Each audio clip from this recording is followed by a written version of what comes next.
안녕하세요. 저는 현재 딸 하나를 키우고 있는 40대 여성입니다. 이번에 명절 준비를 한창 하면서 문득 몇 년 전에 있었던 일을 한번 글로 써보자는 생각이 들더군요. 사실 그 기억은 떠올리기 고통스러울 정도로 제게 악몽과도 같은 경험이었죠. 갑작스러운 위암 선고를 받아 몸도 마음도 힘들었던 그때 음식을 만들라고 강요했던 시어머니와 시누이 때문이었습니다. 당장 죽을 것도 아닌데 호들갑을 떤다는 그 말이 아직도 제 머릿속에서 생생하게 떠오르네요. 그래도 전 울고 있지만은 않았습니다.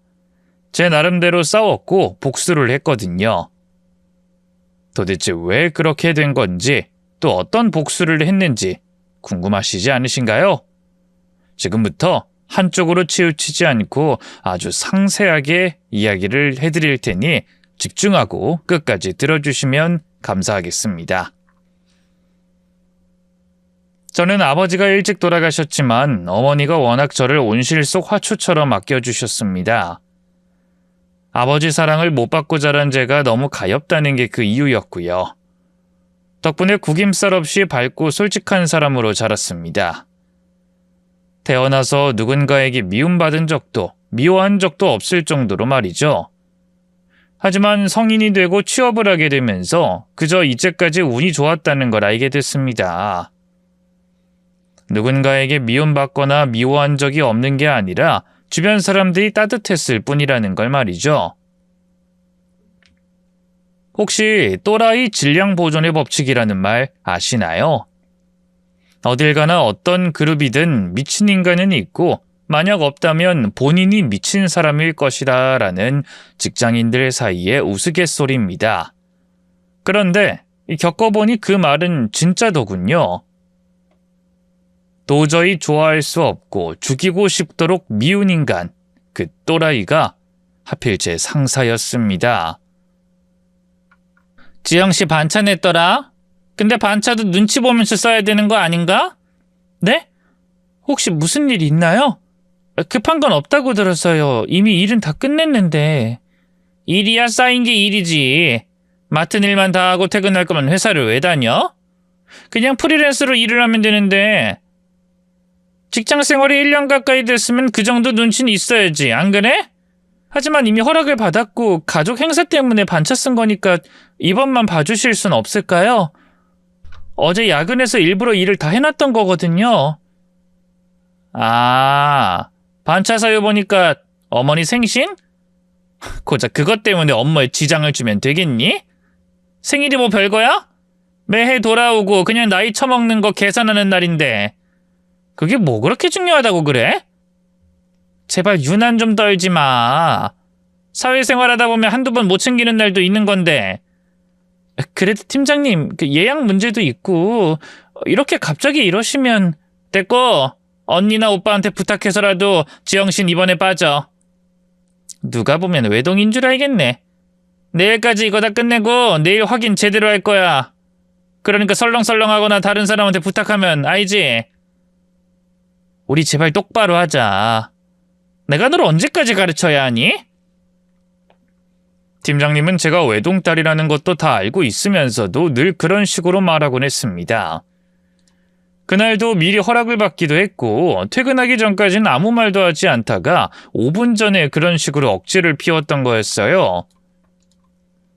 결국 그날 야근을 해야 했고 미리 예약해둔 식당까지 취소해야 했습니다. 애써 별일 아닌 척 어머니에게 상황을 전달하니 이렇게 말씀하시더군요. 괜찮아. 그나저나 우리 딸이 고생이 많네. 별일 없는 거지? 그럼 나야 어딜 가든 예쁨 받잖아. 알면서 그래? 내가 없으면 회사가 안 돌아가는 것 같아. 최대한 빨리 끝내고 갈게. 전화를 끊고 참던 눈물을 뚝뚝 흘리면서 자리에 앉아 업무를 끝내야 했죠. 그런데 심지어 그 일은 당장 급한 업무도 아니었다는 걸 다음 날이 되어서야 알게 됐던 겁니다. 물론 그런 일은 여러 번 있었고요. 업무 전달을 누락하거나 책임을 전가하거나 사람들을 선동해서 저를 따돌리기도 했습니다. 그래서 한 번은 팀장님에게 솔직하게 물어본 적이 있었죠. 팀장님은 혹시 제가 싫으신가요? 뭐? 지금 시비 거는 거야? 아니요, 그게 아니라 이유라도 알려주시면 고치거나 해서 최대한 노력이라도 해보고 싶어서요. 저 진짜 팀장님이랑 잘 지내고 싶어서 힘들게 이야기 꺼낸 거예요. 저 나름은 엄청 고민 끝에 힘들게 물어본 거였습니다. 하지만 팀장님은 그런 저를 보며 검지로 코를 막고 비웃으며 대답하더군요. 사람이 좋은 것에 이유가 없는 것처럼 싫은 것도 마찬가지일 거란 생각은 안 해봤어? 모두가 널 좋아한다고 나도 널 좋아해야 하니? 사회생활이란 게 원래 이래. 학교에서 인기 투표하는 것처럼 세상이 만만하고 쉬운 게 아니라는 뜻이란다, 아가야.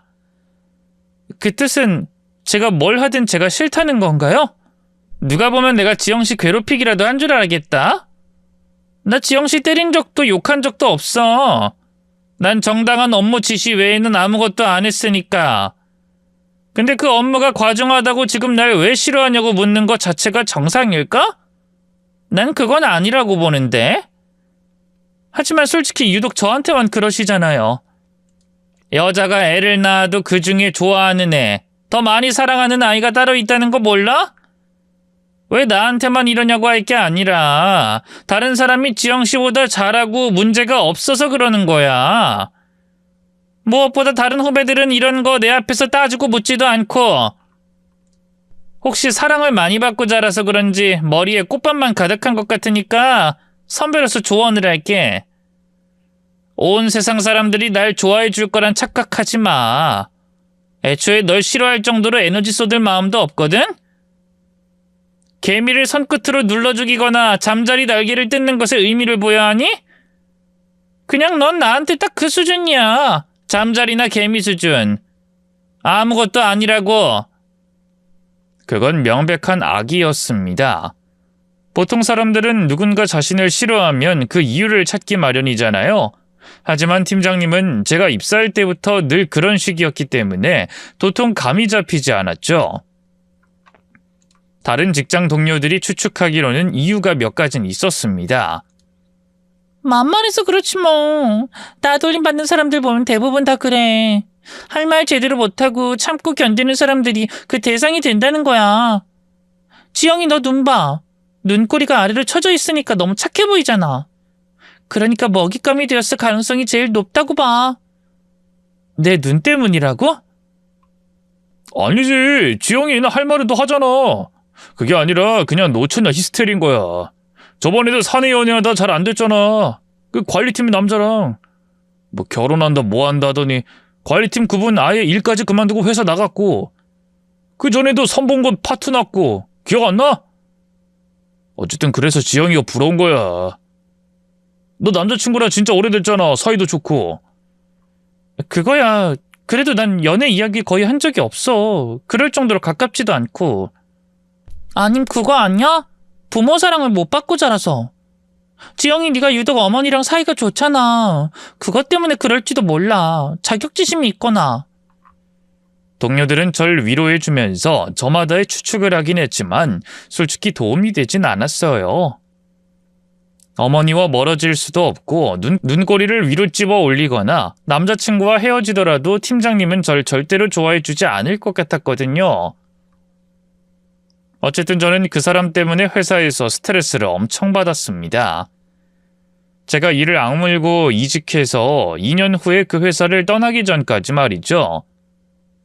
그런데 원수는 외나무다리에서 만난다더니 남자친구와 결혼을 허락받으러 간 자리에서 다시 보게 된 겁니다.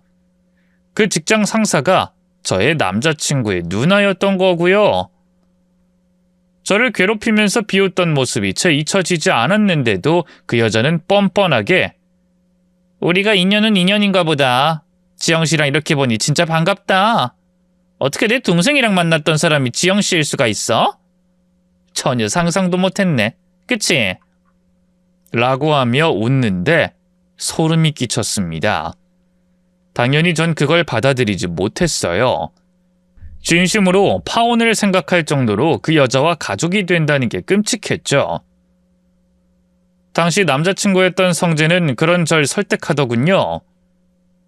아니, 파혼이라니. 어떻게 고작 그런 일로 나랑 만났던 시간 전부를 버리겠다는 거야? 고작? 너한텐 고작일지 몰라도 난 아니야. 내가 얼마나 힘들어했는지 몰라. 그거야 지영이 네가 나한테 말을 안 했잖아. 그때 너 공무원 시험 준비 중이었어. 그래서 말을 못한 거지. 안 한 게 아니라고. 너도 몰랐던 건 맞아? 나랑 팀장님은 거의 3년을 같은 회사에 다녔어. 우린 10년을 알고 지냈고. 그런데도 그걸 너도 팀장님도 서로 몰랐다는 거야? 동명이인인 줄 알지. 내 동창 중에도 지영이란 이름 가진 사람도 있고, 또 네 말처럼 나 공무원 준비할 땐 가족들이랑 이야기도 거의 안 했다는 거 알잖아. 설마 우리 누나가 너를 알았는데 그랬겠어? 그리고 내가 누나가 어떤 회사를 다니는지 어떻게 알아? 그게 말이 된다고 생각해? 회사를 모를 수가 있어? 보통 형제 자매들은 서로가 뭘 하고 어딜 다니는지 딱히 신경도 안 써. 그리고 나 자취 오래 해서 집에서 사적인 이야기 거의 안 하기도 했고. 어쨌든 모르겠어. 나 좀 혼란스럽고 너무 소름 끼쳐. 지영아. 남자친구는 제 손을 잡고 울먹거리면서 말을 이어했습니다. 우리 무려 10년이야. 친구로 3년, 연인으로 7년이라고. 우리 그간 한 번도 싸운 적도 없고 너무 좋았잖아. 나 회사 그만두고 공무원 시험 준비할 때도 너 아니었으면 못했을 거고. 나 너 아니면 결혼 생각도 안 했을 거야. 너니까 결혼을 하고 싶은 거야. 근데 다른 이유도 아니고 누나 때문에 못하게 된다는 게 난 지금 너무 혼란스러워. 나도 마찬가지야. 생각할 시간이 줘. 넌 억울하겠지만 내 입장에선 무려 3년이나 당했어. 이직하고 시간이 흘러서 이젠 잊었다고 생각했는데 그것도 아니더라. 보자마자 내가 하나도 잊지 못했다는 걸 알았어. 날 비웃고 경멸하고 미워하는 그 눈빛이 그대로였으니까. 말이 3년이지 솔직히 그 시간은 제게는 큰 상처로 남아있었어요. 노골적인 무시와 멸시, 저를 흘겨보던 저기에 가득 찬 눈빛까지도 하나도 잊지 못할 정도로 말이죠. 아침에 눈을 뜨면 회사를 갈 생각에 숨이 턱턱 막혔고 그 여자의 얼굴이 보이면 심장이 쪼이는 기분이 들었습니다. 마치 보이지 않는 손이 제 심장을 터뜨릴 것처럼 쥐어짜는 느낌이었으니까요. 실제로도 회사를 다니는 내내 정신과에서 상담을 받기까지 했습니다. 상담 중에 이런 말도 했죠. 그 여자를 죽이고 싶은 건 아니에요. 근데 죽일 기회가 있고 그게 죄가 아니라면 돈을 줘서라도 죽이고 싶어요. 딱 그 정도로 그 여자가 너무 싫어요. 상담 중에 했던 말은 사실 그나마 순화를 한 거였습니다. 진심은 이랬죠. 불이 난 건물에 그 여자가 있고 그 여자가 죽어가고 있다는 소식을 들었다면 기꺼이 불구경을 하러 나가고 싶을 정도였어요. 활활 타오르며 넘실거리는 불빛을 몇 시간이고 볼 수 있겠다 이런 생각까지 했죠. 물론 미친 생각이라는 거 알지만 전 그때 진짜로 미쳐가고 있었던 것 같습니다. 그러니 결혼에 대해서 다시 생각해 볼 수밖에 없었던 거고요. 그런데 팀장님이 절 찾아왔죠. 지영씨, 내가 정말 잘못했어. 그땐 나도 내가 왜 그랬는지 몰라. 물론 핑계겠지만 정말 성재랑 만나는 사람이 지영씨라고 상상도 못했어. 그리고 그때 내가 좀 예민하기도 했고. 그러니까 우리 성재 봐서라도 이번만 넘어가줘. 걔 지금 지영씨 아니면 안 된다고 음식도 거부해. 그리고 누나인 내 얼굴을 보려고도 하지도 않고. 예민했다고요? 지금 그걸 변명이라고 하시는 건가요? 3년이에요. 3년 동안 절 괴롭히셨잖아요. 아무 이유도 없이. 그냥 제가 싫다고 하셨던 건 다 잊으셨나요? 미안해. 진짜 미안. 하지만 결혼은 결국 두 사람의 문제잖아. 나 때문에 섣부르게 생각하지 않았으면 좋겠어. 그리고 생각해봐. 나로 인해서 10년이나 만난 사람을 버린다는 건 너무 억울하지 않아? 형님이니 올케니 해도 우린 그냥 아주 가끔 볼 사이야. 알잖아, 응? 그래도 가족이 되는 건데 이건 말이 안 될 일이죠. 성재한테 이야기 다 들었어.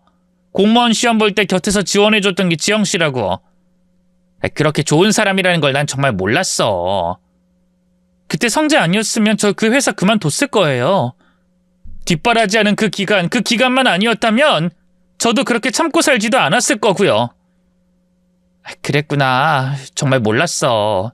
내가 살면서 지영 씨한테 못할 짓 한 거 다 갚을게. 딱 한 번만 용서해줘. 나 꼴 보기 싫다면 명절에도 안 갈 거고 가족 행사도 참석 안 해. 정말이야. 약속할게. 우리 엄마한테도 다 말했어. 내가 잘못한 거니까 벌 받으라고 하시더라. 그때 무릎까지 꿇고 사죄를 하는 걸 보고 저는 마음을 바꾸게 되었습니다. 무엇보다 10년을 함께했던 남자친구를 포기하는 게 아까웠고요. 다행히 팀장님, 아니 신우이는 저에게 했던 약속을 지켰죠. 명절이나 가족 행사에서도 남편과 조율을 해서 최대한 저와 마주치지 않는 시간대에 오고 갔던 겁니다. 덕분에 저는 마음 편안하게 살 수 있었고 아주 천천히 마음을 열어가기 시작했네요. 딸아이를 출산한 이후에는 시누이가 선물까지 보내왔고 말이죠. 그것도 거의 매일같이 옷이며 신발, 아이 용품들을 보내주셨습니다.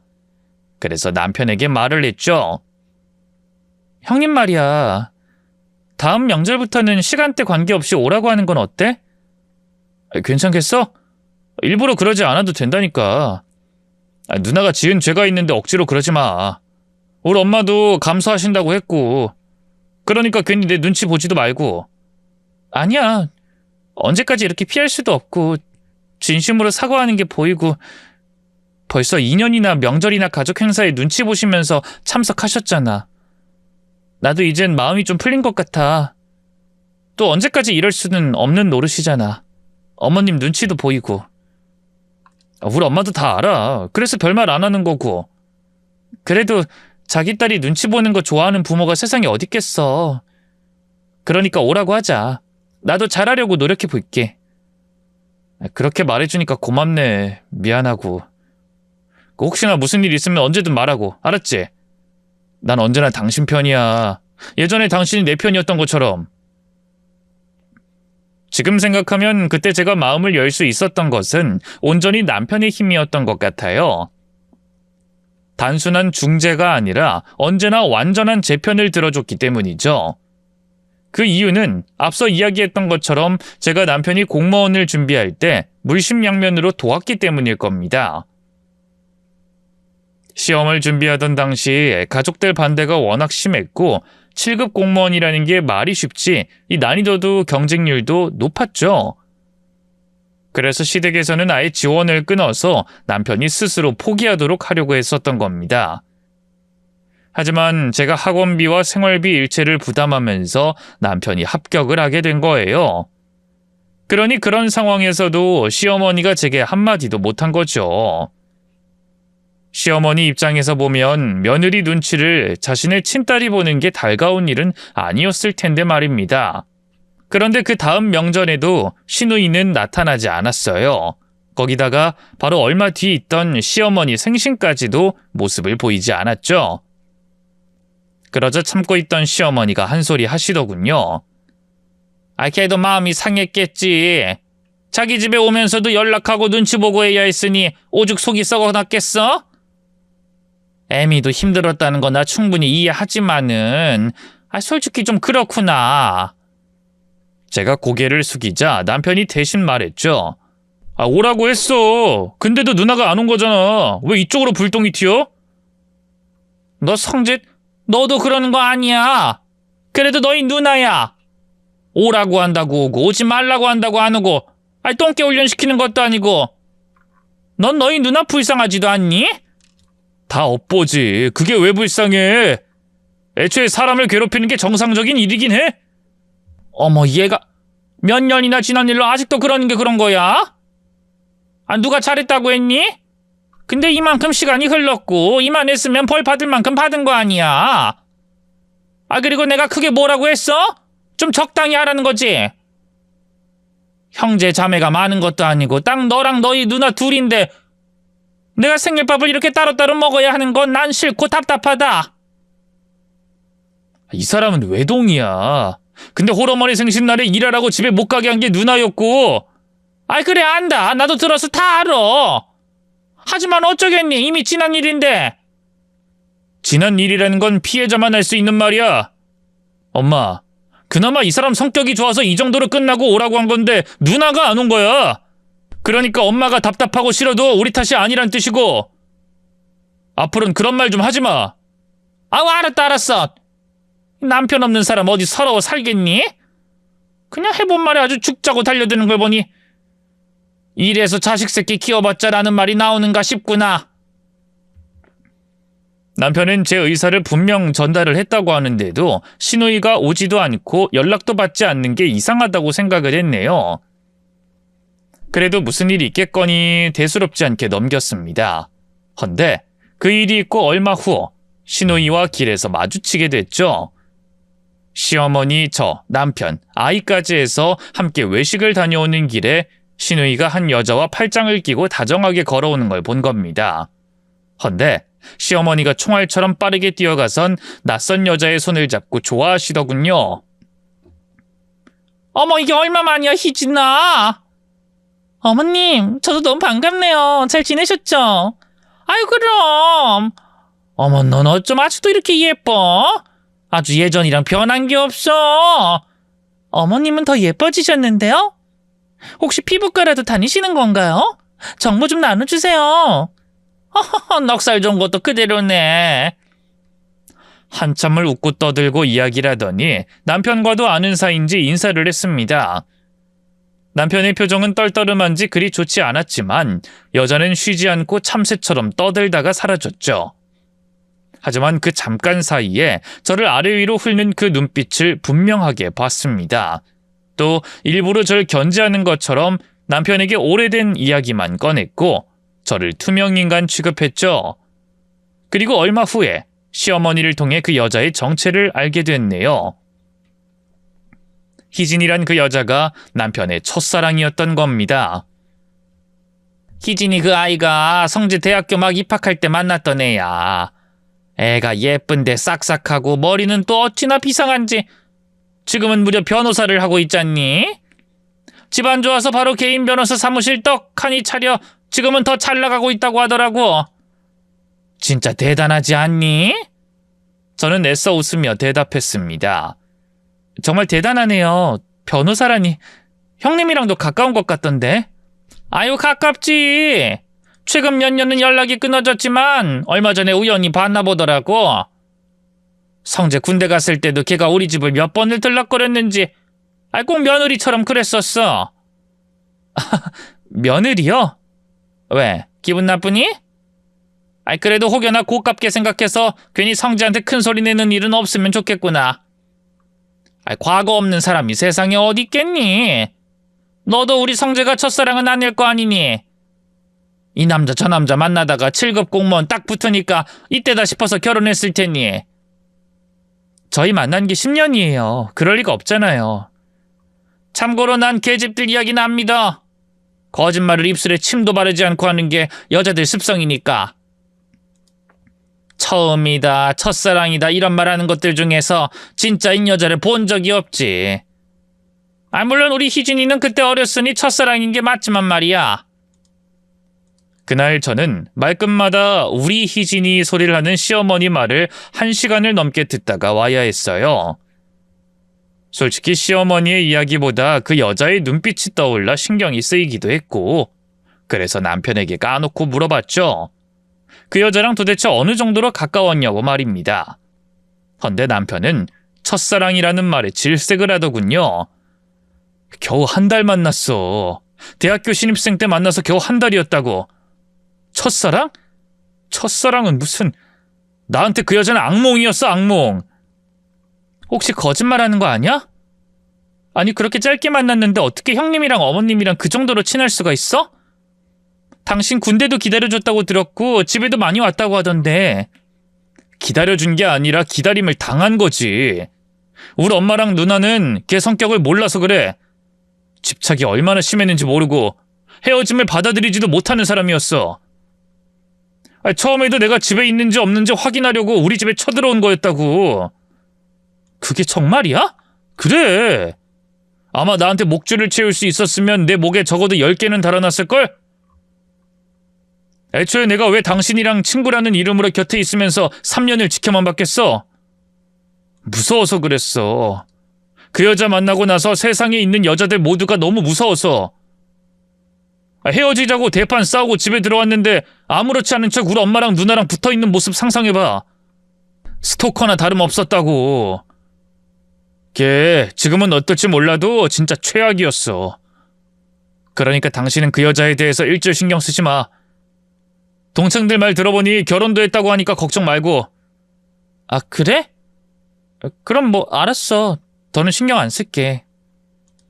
저는 당연히 남편의 말을 믿었습니다.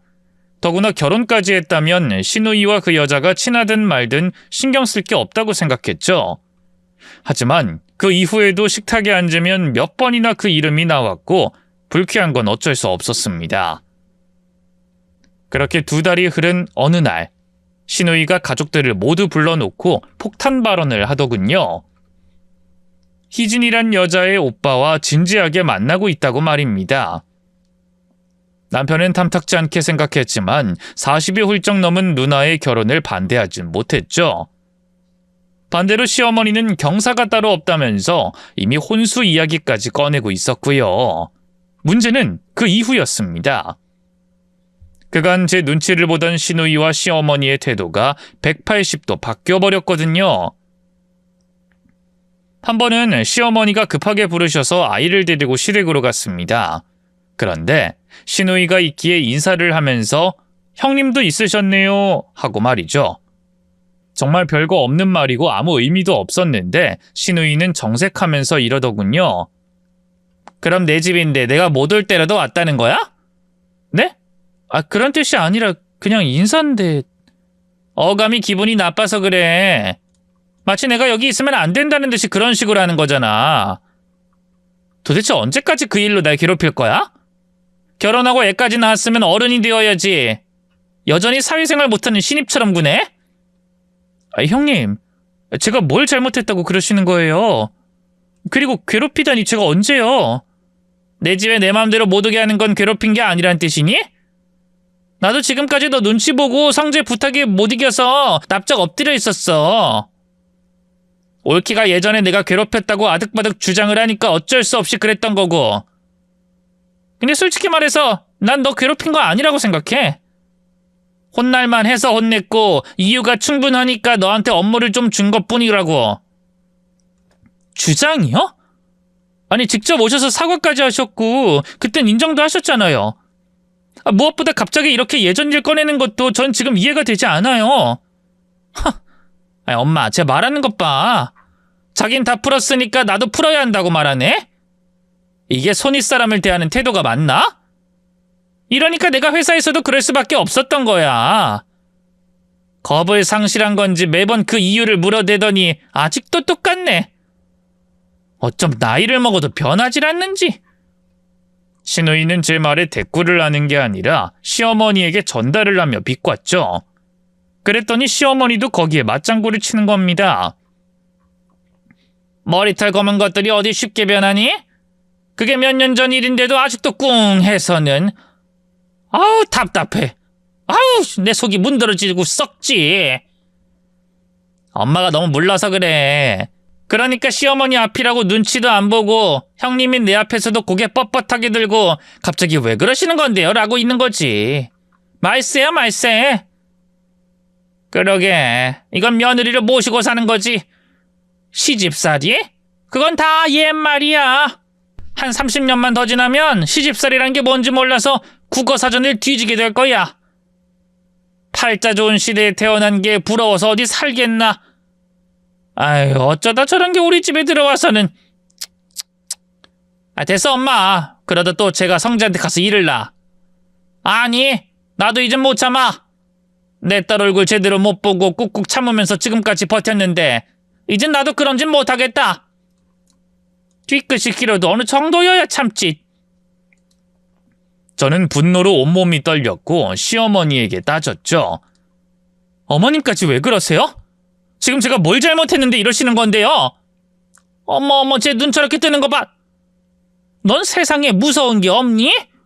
어디서 시애미 앞에서 그렇게 눈을 동그랗게 뜨고 노려봐? 그게 잘못이야. 어른이 뭐라고 하면 네네 하고 알겠다고 넘어갈 줄도 알아야지. 그러니까 네가 사회생활이 엉망이었던 거고. 이건 단순한 성격 문제가 아니라 가정교육의 문제라고 본다. 너희 집에선 그런 것도 안 가르치니? 어른이 말하면 눈 똑바로 보고 하나하나 따지라고 그렇게 교육받은 거야? 가정교육 운운하면서 인신공격하는 것도 옳은 일은 아니죠? 아이고, 어쩜 그렇게 한마디를 안 지니? 어른 이겨먹으려고 하는 그 습관 버려라. 그나마 내 아들 뒷바라지 했다는 거 그거 하나 보고 내가 이제까지 참고 살았어. 하지만 정도가 있는 거야. 앞으로 내 딸한테 함부로 하고 예전 일 운운하면서 내 아들이랑 우리 사이 이간질하면 나도 더는 안 참는다. 알아들었어? 버르장머리 없는 것. 억울하고 분했지만 그땐 제 잘못도 어느 정도 있다고 생각하고 받아들였습니다. 잘못을 했던 건 시누이였지만 제게 진심으로 사죄를 했고 제 눈치를 봤던 것도 맞았죠. 특히나 중간에서 아무 잘못이 없는 시어머니까지도 불편함을 다 감수하셔야 했을 테고요. 또한 시간이 걸린 것만큼 그간 제게 쌓였던 묵은 감정도 있었을 겁니다. 그래서 저도 그 부분을 감안하고 나름 잘하려고 노력하기 시작했죠. 시어머니가 원하시는 것처럼 말대꾸도 안 하고 네네 하고 무조건 말을 따르기도 했고요. 하지만 날이 갈수록 요구는 점점 늘어나기만 했습니다. 갑자기 김장을 하겠다면서 불러내는 것은 기본이고 절에 맡겼던 제사까지 부활을 하더군요. 음식을 만드는 것도 힘이 든 일이었지만 사실 진짜 힘든 건 그 외적인 부분이었습니다. 시어머니와 시누이는 음식의 양이나 맛, 그리고 모양 말고도 얼마든지 트집을 잡을 수 있는 사람들이었거든요. 제 표정, 목소리, 말투도 그냥 넘어가는 법이 없었죠. 이유도 따로 없었습니다. 본인들이 받아들이기 불편하다는 것이 전부였으니까요. 그땐 마치 이전에 회사에서 고생했던 때로 돌아가는 기분이 들었습니다. 정확히 말하면 그때보다 2배로 힘이 들었죠. 그래도 제가 최선을 다하다 보면 마음이 풀릴 테고 좀 그러다 말겠지 하는 희망을 가지고 있었어요. 하지만 그게 얼마나 쓸모없는 일이었는지 알게 되는 건 그리 오래 걸리지 않았습니다. 한참 시누이 결혼 준비 이야기가 나올 무렵에 제게 시어머니가 전화를 했고 설에 남자가 인사를 올 테니 와서 거들라고 말씀하시더군요. 그건 일종의 통보였죠. 그런데 전화가 끊기지 않고 한참을 있는 겁니다. 이전에 전화를 먼저 끊었다가 난리가 난 적이 있어서 저는 여보세요? 여보세요? 하면서 계속 말을 걸었지만 답이 없었죠. 헌데 그때 시어머니는 전화가 끊어졌다고 생각했는지 제 욕을 시누이와 하기 시작했습니다. 싸가지 없는 것. 저번에도 속 안 좋다면서 성재 데리고 집으로 도망을 치더라. 이번엔 아예 말도 못하게 미리 이렇게 못을 박은 거야. 이렇게 일찍 말을 해줬으니 알아서 하겠지. 아이 엄마, 좀 더 괴롭히라니까? 그것도 못해? 걔를 쫓아내야 될 거 아니야. 나도 할 만큼은 했어. 여기서 뭘 더 괴롭혀? 나도 귀찮아 죽겠어. 아이 엄마, 귀찮다고 안 해? 그냥 막 질러. 아님, 때리는 건 어때? 뭐? 그래도 어떻게 사람을 때려? 그건 좀 그렇지. 그러다 그것이 잃으면 성재가 가만히 있을 것 같아? 여자 치마폭에 쌓여서 정신 못 차리는 그 발정난 똥개 같은 놈이? 그야 그렇지만 그럼 제사를 더 늘릴까? 지금도 넘치게 하고 있어. 종갓집도 우리 집보단 제사 안 지낼 거다. 더구나 제사에 김장에 이게 다 헛돈 쓰는 거지. 온 집안의 기름 냄새 때문에 나도 머리가 아파서 못하겠어. 그리고 무시하고 욕을 해도 들어 먹어야 기운이 나지. 걔가 내내 하면서 이걸 견딘다니까? 솔직히 몇 번만 괴롭히면 두 손 두 발 들고 도망갈 줄 알았더니 그것이 끈기가 있긴 해. 요즘엔 내가 뭘 걸고 넘어질 게 없어서 표정 가지고도 뭐라고 하고 있잖아. 그건 인정. 내가 3년 가까이 괴롭혔는데도 회사 안 그만둔 것만 봐도 몰라? 걔가 진짜 독해. 금지옥이여 외동딸로 자라서 고생 한번 안 한 걸로 아는데 어떻게 그걸 견뎌? 시기를 따져보니까 그때 성재 공무원 준비한다고 그러고 있을 때잖아. 그러니까 그만두지도 못하고 견딘 거겠지. 아이, 돈을 벌어야 뒷바라지를 하고 7급 공무원이랑 결혼을 할 수 있으니 이를 악물고 버틴 거야. 독종이 따로 없지. 남자 키워서 잡아먹는 년이야. 그런 애를 이 정도로 쫓아내는 게 쉽겠니? 아이, 그러게 그때 네가 더 잘했어야지. 연애할 때 갈라놨어야 했는데. 아이, 짜증나. 차라리 그때 성재를 내가 도왔어야 해.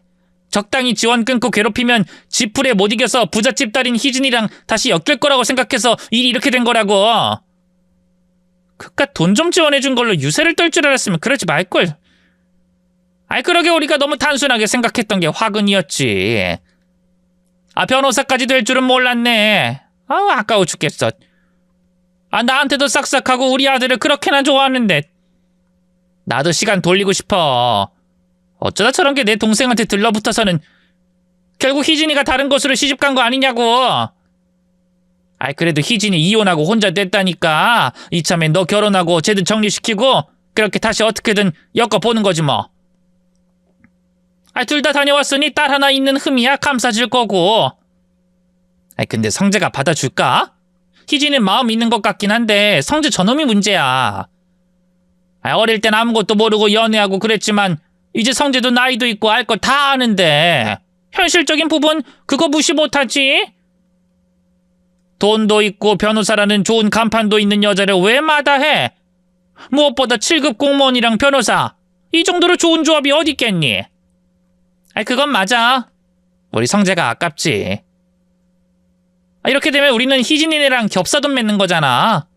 난 사업가 아내가 되는 거고 성재는 변호사 아내를 얻는 거고. 완전 좋다 엄마. 그치? 아유, 그래. 듣기만 해도 배가 부르다. 그 대화를 통해서 전 모든 걸 알게 됐죠.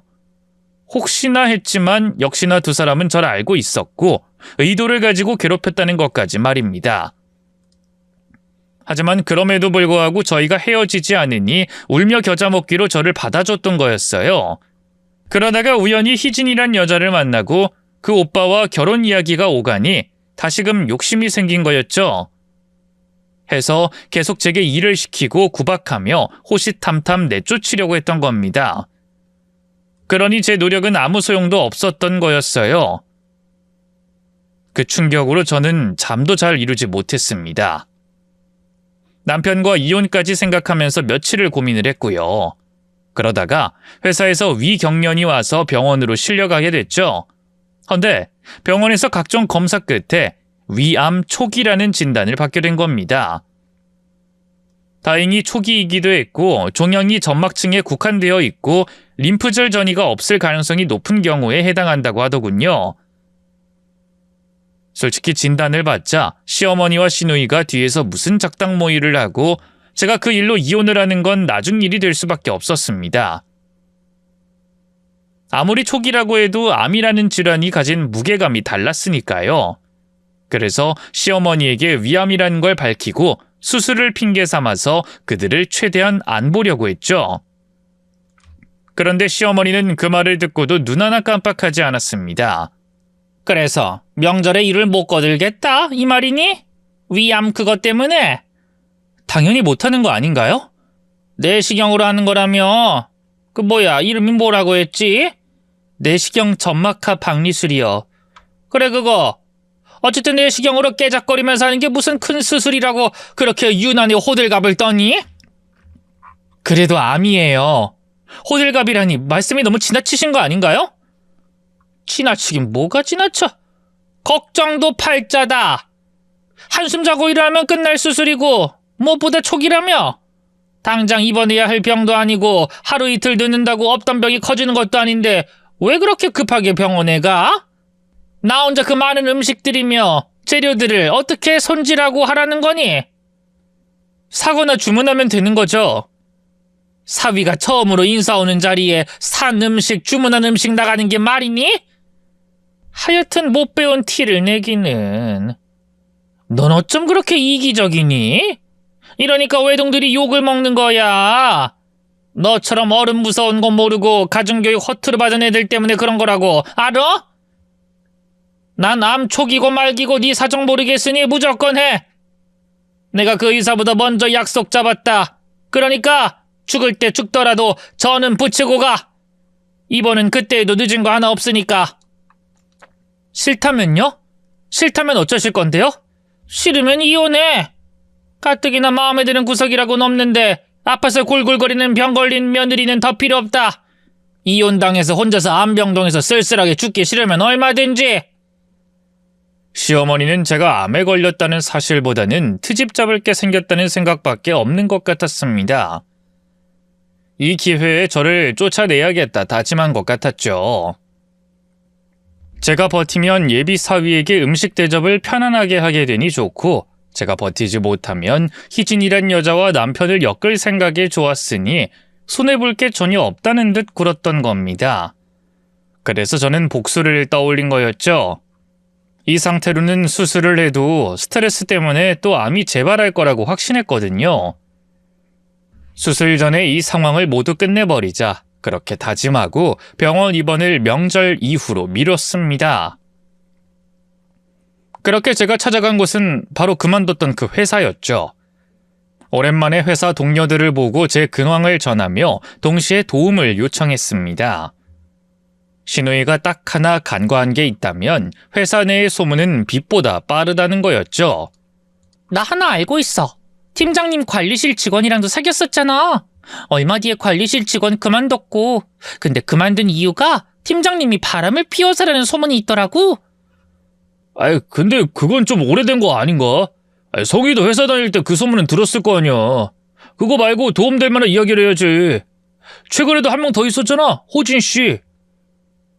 그 말에 직원 2명이 맞장구를 쳤고 다시 설명을 이어가더군요. 그래, 호진 씨랑 동거한다는 소문이 있었는데 같은 오피스텔에서 나오는 거 봤다는 사람들도 많고. 근데 그거 겨우 한 달 전 아니야? 한 달 전이라고 해도 결혼을 앞두고 있다면 말이 다르지. 더 오래 보다가 결혼 이야기가 나왔을 거 아니야. 설마 한 달 안에 갑자기 눈 맞은 건 아닐 테고. 그럼 그거네, 양다리. 환승연애도 아니고 환승결혼이네. 동거면 사실혼 아니야? 김 팀장 그렇게 안 봤는데 의외로 능력자인가 봐. 어떻게 동시에 둘을 만나? 미쳤네, 미쳤어. 저는 동료들의 도움을 받아서 호진 씨라는 사람을 따로 만났습니다.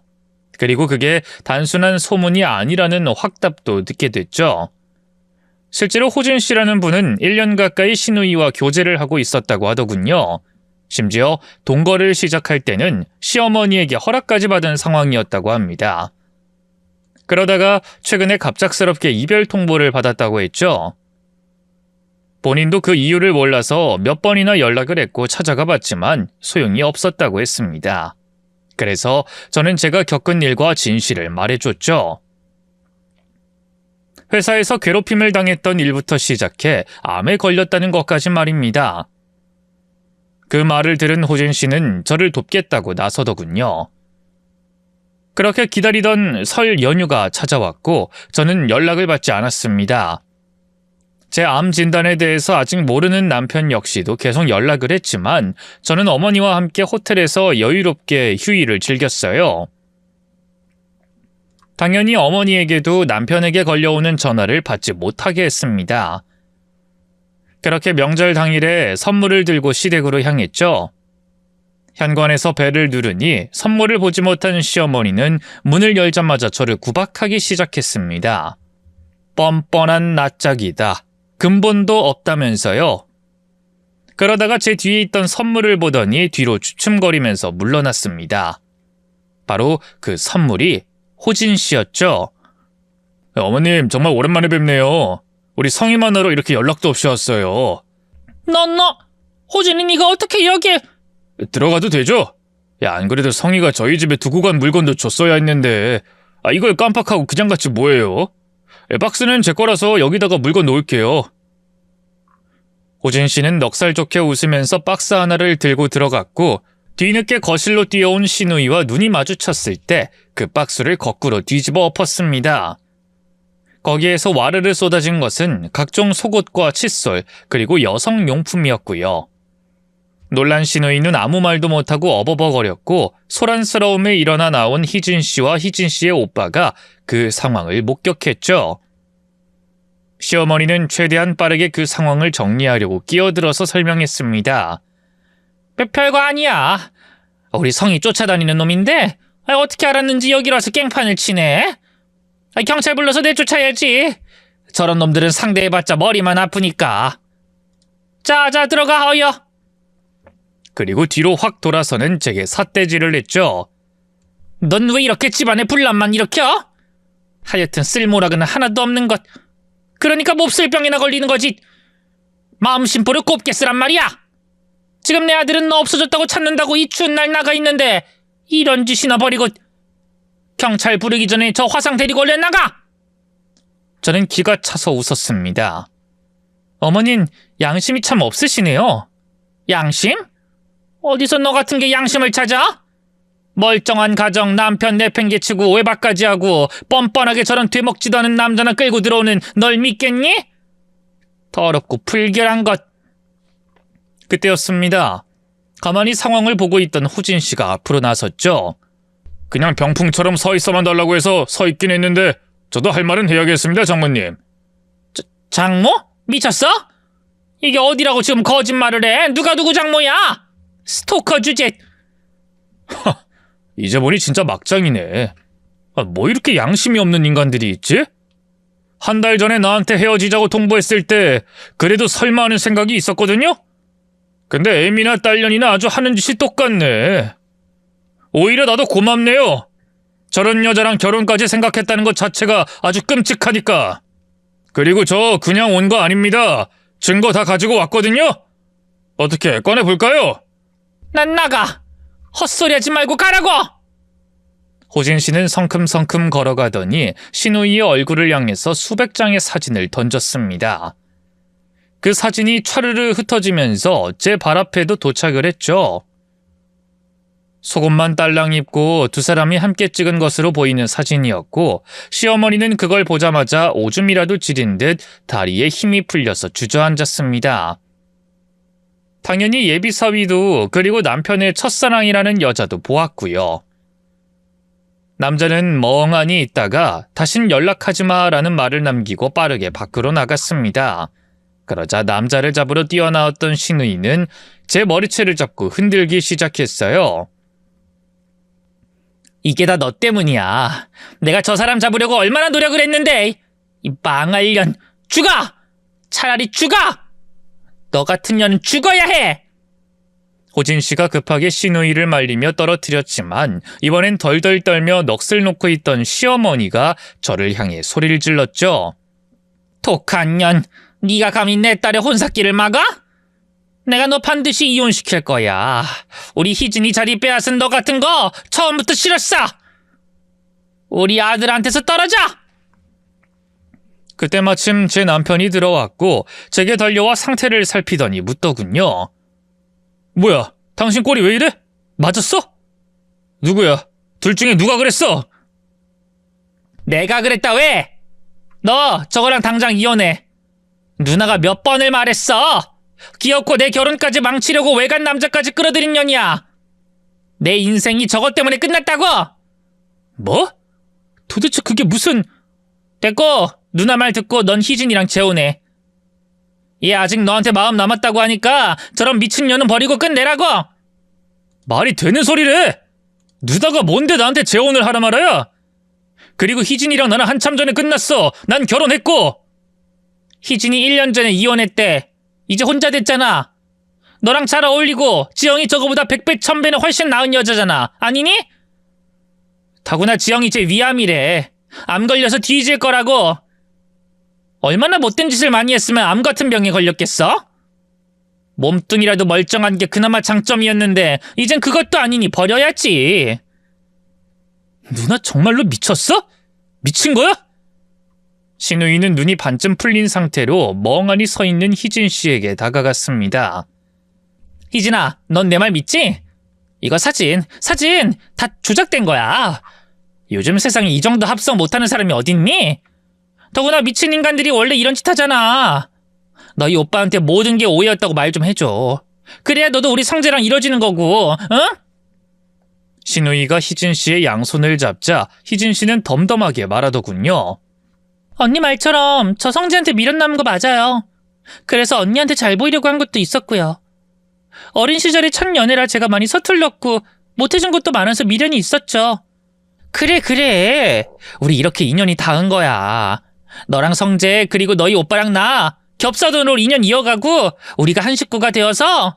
헌데 희진 씨가 뒤로 물러나더니 신우이의 손을 뿌리쳤습니다. 미련이 남았다곤 해도 이런 걸 다 봤는데 제가 왜 성재랑 재혼을 해요? 뭐? 암 걸린 며느리를 이런 식으로 대하는 집이 어딨어요? 제가 아무리 성재가 좋아도 언니랑 어머님이 이런 사람인 줄은 꿈에도 몰랐어요. 너무 끔찍하고 소름 끼쳤고요. 더구나 언니는 만나는 남자가 있으면서 저희 오빠를 소개해달라고 했던 거잖아요. 아니야, 절대 그게 아니라 너무 더럽고 천박한 것 같아요. 이런 집이라면 저도 사양할게요. 희진 씨는 그 말을 하고 몸을 돌리더니 제게 고개를 깊이 숙이며 이어 말했죠. 죄송합니다. 제가 어리석었어요. 부디 완쾌하시길 진심으로 바랄게요. 희진 씨는 그 말을 끝으로 짐을 챙겨서 나갔고 이어서 저를 도와준 호진 씨도 뒤따라갔습니다. 그곳에는 서럽게 목 놓아 웃는 시어머니와 굳은 표정으로 서 있는 시누이, 그리고 저와 남편만 남아 있었죠. 남편은 저를 일으켜 세우더니 얼른 병원으로 가자고 했습니다. 그러자 시누이가 저희 앞을 막아섰죠. 너 이럴 거야? 아직 희망 있어. 누나 말대로 해. 누나랑 엄마는 다 널 위해서 가족이니까 이렇게 말해주는 거잖아. 가족 같은 소리 하지 마. 나 힘들 때 옆에 있어준 건 지영이뿐이었어. 그러니까 나도 평생 이 사람 곁 안 떠날 거야. 나한테 가족은 늘 포기하라고 하고 내가 자기들 입맛대로 살길 바란 게 가족이었어. 더구나 나 몰래 지영이랑 이혼시키고 희진이랑 엮을 생각이었다는 거 대충 알았으니 앞으로는 나한테 가족 대우 바라지도 마. 누나도 엄마도 이젠 내 가족 아니야. 남편의 말에 시누이는 남편의 뺨을 때렸습니다. 남편이 아무 반응 없이 가만히 있으니 한 대 더 때리려고 손을 올렸고 남편은 그 손을 낚아채서 밀어버렸죠. 누난 누나가 여자라는 거에 감사해. 남자였으면 손목 비틀어버렸을 테니까. 내 앞에 또 나타나서 이런 짓 또 하거나 지영이 괴롭히거나 하면 그땐 여자라고 안 봐줘. 손목 팔목 비틀어질 각오하고 하는 게 좋을 거야. 남편은 결국 가족들과 절연을 선택했습니다. 거기다가 오로지 제 안정을 위해서 이사까지 감행을 했고요. 출퇴근이 힘들어도 좀 더 조용하고 깨끗한 외곽집까지 온 거였습니다. 그렇게 현재 전 바로 얼마 전에 완치 판정을 받았어요. 그게 바로 얼마 전인데 얼마나 감격스럽던지 눈물이 펑펑 났습니다. 제 남편과 어머니도 무척 기뻐했고요. 그러니까 딱 올해가 완치 판정을 받고 난 뒤에 맞이하는 첫 명절인 겁니다.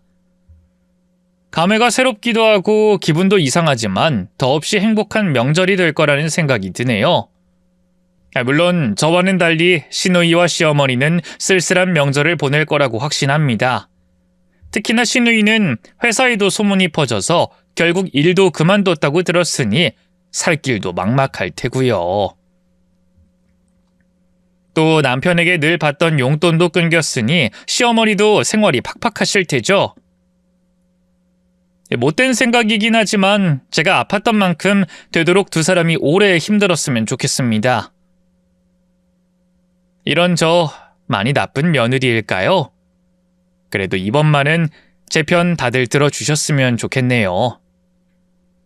처음으로 이렇게 속내를 솔직하게 다 털어놓으니 정말 시원합니다. 제 이야기 들어주셔서 너무 감사해요. 다들 새해 복 많이 받으시고 좋은 일만 가득한 2025년이 되길 기도할게요.